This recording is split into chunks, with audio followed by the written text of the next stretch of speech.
Ladies and gentlemen, welcome back into the Cleveland Pulse YouTube channel. We're going to talk about Myles Garrett and the press conference yesterday. Guys, when Myles Garrett talks, you have to listen. He doesn't say a whole lot. He's not inflammatory. He doesn't put stuff out into the media. When he says something, you have to pay attention. He's the clear-cut best player on this Browns roster. He's been the clear-cut best player in this organization for a while now. Okay?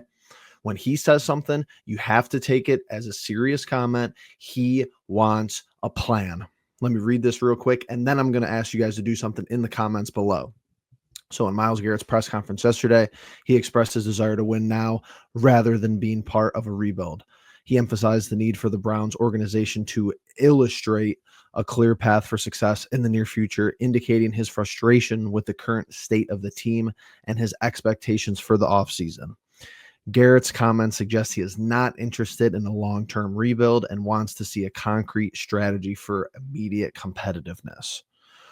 Right now, if you're watching the video, first of all, hit the like button. Right below the like button, I want you guys to put who you think should be the quarterback for the Cleveland Browns next year. I'm just curious to hear thoughts. I want to do more content on this. I want to put together a top 5 list, a top 3 list. It should be these guys. It should be, this should be the strategy moving forward because that's what Myles Garrett wants. Look, it's apparent. It's obvious. The Browns are a mess. Everybody's talking about a bridge quarterback next year. Oh, Jameis for another year. And this is something I've talked about as well on this show, as well as some other people's shows. Winston for a gap year. Well, we have Bailey Zappi. What are we going to do? Are we going to bring someone in? Maybe the draft class isn't that good. Maybe next year's draft class will be better for quarterbacks. Pump the brakes here, according to Myles Garrett, because you can't, Father Time is undefeated. You're not going to, you can't beat it. Let's take a look at the great to good players left on this roster for the majority of them and their age. I'm going to run through them really quick. I'll throw them up on screen. Myles Garrett turns 29 in a week, December 29th. Denzel Ward turns 28 in April. Nick Chubb turns 29 in 6 days. A couple of December birthdays here for Chubb and Myles. Wyatt Teller just turned 30. Joel Bitonio just turned 33 in October. Jack Conklin is 30. And that's a lot of your core pieces that you could think of from the playoff win. I mean, think about it. Since 2020, the guys who have been consistently part of this roster for a considerable amount of time, some of the most tenured Cleveland Browns in the last, since 1999, since the return, they're all in their 30s. They're all in their late 20s, early 30s. How many, defensive ends, stay at a high level into their 30s, 31, 32 years old? How many running backs stay elite, past the age of 29? It's tough, man. It's the game of football. You have to recycle your roster to remain competitive. You have to get new guys in. You have to let the new guys learn from the old guys. You have to establish a culture. And that, I think, is what is so important with this Myles Garrett, press conference and his comments. This is a guy who, he was friendly with Baker Mayfield. He was a guy who's seen success. So when you take it away from him and you go, we're only going to have 3 wins this year, then we're going to only have, we're going to have a bridge year next year with a guy who we're basically saying we're really not too competitive with because we don't really know what to do at the quarterback position. People are going to get unruly. People are going to get upset. And you can't really blame them. You cannot really blame them at the end of the day. And here's my thing.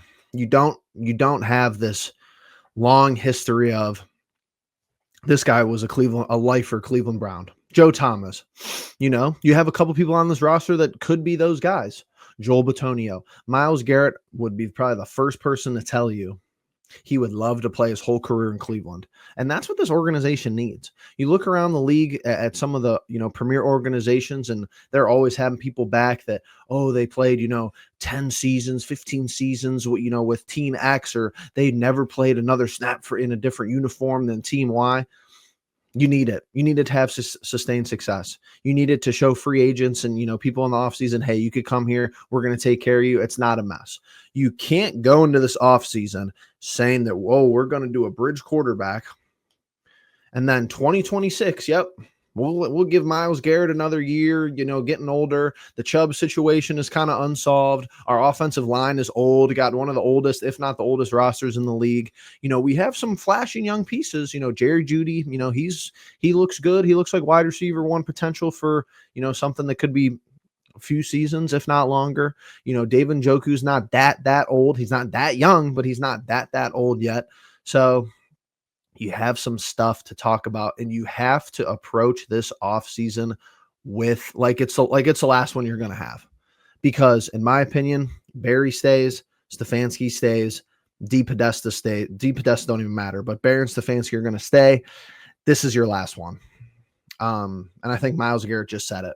You cannot go into next season with some second or third rate quarterback and say, look, we're going to hope that we win 8 or 9 games and get lucky.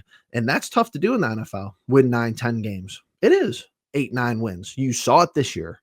You saw a team that was, one of the most exciting teams in football last year have 3 wins this season.